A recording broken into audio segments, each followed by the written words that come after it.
Shalom peuple de Dieu, partout où vous êtes, je m'adresse aux chrétiens de partout dans le monde en général et particulièrement je voudrais m'adresser aux enfants qui fréquentent l'église l'Assemblée chrétienne Porte du Salut que j'ai trouvé la grâce de la part du Seigneur de diriger. En ce moment difficile, en ce moment crucial où l'humanité tout entière est bouleversée par ces événements, donc le coronavirus, et le monde entier est bouleversé. Les gens ne savent où aller. Mais nous savons que la Bible est le seul moyen par lequel Dieu nous a donné pour qu'au travers des paroles qui sont écrites, nous puissions recevoir la vie. Et en cela, je voudrais apporter cette exhortation. Je voudrais que nous puissions lire dans le livre de Psaume, Psaume chapitre 91, le verset 1er jusqu'au verset 7. Je peux le lire un peu plus rapidement. Celui qui demeure sous l'abri du Très-Haut repose à l'ombre du Tout-Puissant. J'ai dit à l'Éternel, mon refuge et ma forteresse, mon Dieu en qui je me confie. Car c'est lui qui te délivre du filet de l'oiseleur, de la peste et de ses ravages. Il te couvrira de ses plumes et tu trouveras un refuge sous ses ailes. Sa fidélité est un bouclier et une cuirasse. Tu ne craindras ni les terreurs de la nuit, ni la flèche qui vole de jour, ni la peste qui marche dans les ténèbres, ni la contagion qui frappe en plein milieu. Que 1000 tombent à ton côté et 10 000 à ta droite, tu ne seras pas atteint. Je voudrais dire au peuple de Dieu, par rapport à la lumière de la parole de Dieu, le psalmiste déjà a parlé de cela. Lorsque la Bible dit « Tu ne craindras ni les terreurs de la nuit, ni la flèche qui vole en plein jour », c'est que Dieu déjà avait prévu et savait déjà que dans ce monde où nous vivons plutôt, il y aura des calamités, il y aura des épidémies, des pandémies, et il y aura des problèmes de tout genre. C'est ainsi qu'il nous a rassurés par la parole de Dieu, pour qu'au travers de la parole de Dieu, nous puissions trouver un soubassement, un fondement, une source par laquelle nous devons tirer la vie. La parole de Dieu est la vie. Vous devez savoir que la Bible dit Jésus est le chemin, il est la vérité et il est la vie. Ne craignez pas. Qu'est-ce que vous pouvez faire pour pouvoir résister pendant ces temps difficiles, pendant ces temps de complications, pendant ces temps où l'humanité tout entière ne sait où ou dans quel sens aller? Qu'est-ce que vous devez faire pour pouvoir résister pendant cette période? Au-delà de ce que l'OMS et les différentes nations du monde entier préconisent comme tant de moyens, entre autres laver les mains régulièrement, utiliser la solution hydroalcoolique, se protéger, une distanciation de 1 mètre avec les autres, ça ce sont des moyens que l'Organisation mondiale de la santé et d'autres gouvernements ont préconisé pour pouvoir protéger leur population. Mais au-delà de ça, la parole de Dieu nous donne aussi des moyens efficaces par lesquels nous devons pouvoir résister devant les épreuves, devant les circonstances. Je vais aller plus rapidement. Premièrement, il faut enlever la peur, la crainte. La crainte, c'est un élément, c'est une arme que le diable utilise pour déstabiliser la foi des chrétiens. Lorsqu'un chrétien a peur, automatiquement, il s'affaiblit. Et même sa foi s'affaiblit. N'ayez pas peur, peu importe la maladie, peu importe son impétuosité, sa force, sa virulence, ne craignez rien. Car celui qui craint s'expose à la maladie. Celui qui craint s'expose à des attaques de l'ennemi. Je voudrais dire à tous les enfants de Dieu qui me suivent, ôtez la peur, ôtez la crainte, n'ayez pas peur. Soyez rassurés que le Dieu que vous priez, que le Dieu que nous vous prêchons est avec vous. Et il va vous assister. Ôtez la peur. Tout celui qui a la peur, automatiquement, il tombe sous le piège de l'ennemi. Si David pouvait avoir peur de Goliath, du géant Goliath, Goliath n'était pas n'importe qui. Goliath avait l'expérience dans la guerre.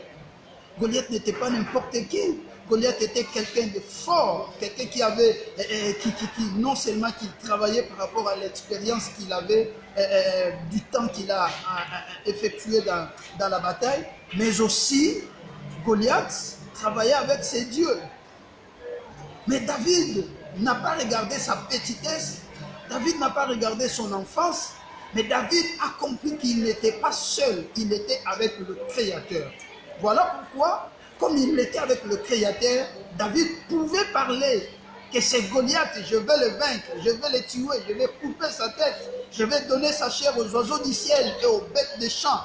David avait l'assurance. Et cette assurance est venue parce que David connaissait Dieu et il a ôté la peur. Il n'a pas eu peur de l'homme qu'on appelait Goliath. Donc, nous, peuple de Dieu, nous devons savoir, si nous voulons vaincre cette pandémie, cette maladie qui ravage, cette sirène qui ravage presque partout où il passe, nous devons enlever la peur, la crainte. La crainte, c'est une arme que l'ennemi utilise pour déstabiliser la foi des chrétiens. Voilà la première des choses que nous devons faire, enlever la crainte. La crainte. D'ailleurs, il y a des recherches qui sont faites qui disent que n'ayez pas peur, le mot crainte ou peur dans la Bible est écrit presque 365 fois. Donc c'est pour autant dire que nous avons 365 jours et à chaque jour que nous nous réveillons, Dieu nous dit n'ayez pas peur, ne craignez pas. Voyez, et Josué, qui a évolué à côté de Moïse, qui a vu des miracles que Dieu a opérés avec Moïse, qui a vu des signes que Dieu a fait avec Moïse, et après avoir Moïse parti, donc après avoir été rappelé auprès du Seigneur, Dieu dit à Josué, lève-toi, prends courage, vas-y, je serai avec toi. Et Josué pouvait avoir peur, voyant ce que Dieu a opéré à Moïse, et lui qui n'est qu'un simple serviteur, à côté de Moïse, est-ce qu'il peut arriver? Mais Dieu lui encourage, il dit, n'ayez pas peur, fortifie-toi, va, je serai avec toi. Je voudrais vous dire, même si la maladie t'a attaqué, qu'on t'a testé, tu es positif, mais là où tu me suis, n'ayez pas peur.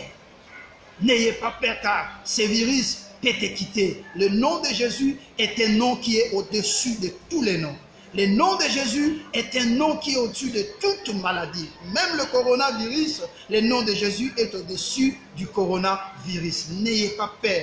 Voilà la première des choses que nous devons observer en tant qu'enfants de Dieu. N'ayez pas peur. Peu importe ce que la médecine peut te déclarer, et même si le test s'avère positif, mais je voudrais te dire, n'ayez pas peur, tu ne mourras pas. Tu ne mourras pas et tu vivras. Donc, voilà la première des choses que nous devons faire. Il faut ôter la peur. La deuxième des choses, il faut espérer en Dieu. Il faut espérer en Dieu. Mais bien aimé, espérer en Dieu.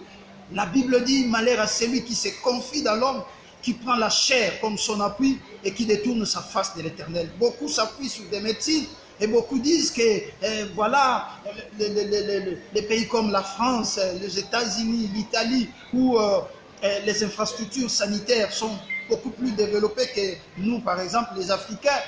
Mais voyez comment ils comptent des morts. C'est pour autant dire que ce ne sont pas des installations sanitaires ou des infrastructures sanitaires qui peuvent vous sauver l'homme, mais l'espérance, la foi en Dieu.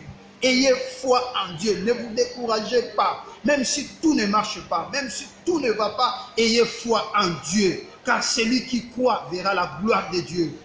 Jésus a dit, si tu crois, tu verras la gloire de Dieu. Si tu crois, là où tu me suis, là où tu es, même si tu es sur le lit de l'hôpital, même si tu es déjà affecté, même si tu développes des symptômes difficiles, des symptômes respiratoires difficiles, je voudrais te rassurer qu'il est possible que si tu as la foi, que le Seigneur te rétablisse et te guérisse. C'est possible. C'est possible. Ayez foi en Dieu et mets la confiance en Dieu et tu seras rétabli. Ne te décourage pas. Même si tu vois qu'on dit qu'il n'y a pas de médicaments. Oui, il n'y a pas de médicaments, bien sûr. On tâtonne avec la chloroquine, on tâtonne avec tel ou tel autre médicament. Mais je voudrais te dire que Jésus a dit, par ses meurtrissures, nous avons été guéris. Donc, je te présente un seul médicament, c'est plutôt le meurtrissure de Jésus. Si tu as la foi et tu mets confiance en Dieu, confiance à la parole de Dieu, le meurtrissure de Jésus est là pour t'apporter la guérison. Ne te décourage pas, ne t'affaiblis pas, ayez foi en Dieu. Prends courage. Là où tu es, que ces événements ne te découragent pas, ne t'affaiblissent pas. Ayez foi en Dieu. Et si tu as foi en Dieu, tu verras la gloire de Dieu. Voilà, j'allais juste pour aujourd'hui vous présenter 2 secrets qui va devoir vous permettre de pouvoir vaincre cette pandémie, cette épidémie, cette pandémie qui ronge presque l'humanité tout entière. Il est possible et avec Dieu, nous allons vivre la victoire. Voilà pour la première partie. Nous y reviendrons pour la seconde partie et nous allons continuer jusqu'à ce que le Seigneur va permettre à ce que nous puissions épuiser toute la matière que nous avons. Nous sommes là et si vous pouvez nous joindre par la prière, vous pouvez nous appeler sur plus 243, nous sommes en RDC, plus 243 81 050 64 71, plus 243 81 050 64 71. Ou vous pouvez nous joindre sur WhatsApp sur le même numéro. Je prie que le Seigneur vous garde où que vous êtes, partout où vous êtes, même sur le lit de l'hôpital, que le Seigneur vous garde et qu'il vous guérisse. Là où vous êtes, soyez guéris par la puissance du nom de Jésus-Christ. Amen. Que Dieu vous bénisse. Nous sommes là, si vous pouvez nous appeler par les numéros que nous venons de donner. Je suis apôtre Emmanuel Alain Tawaba, pasteur de l'Assemblée chrétienne Porte du Salut. Voilà, que le Seigneur vous bénisse.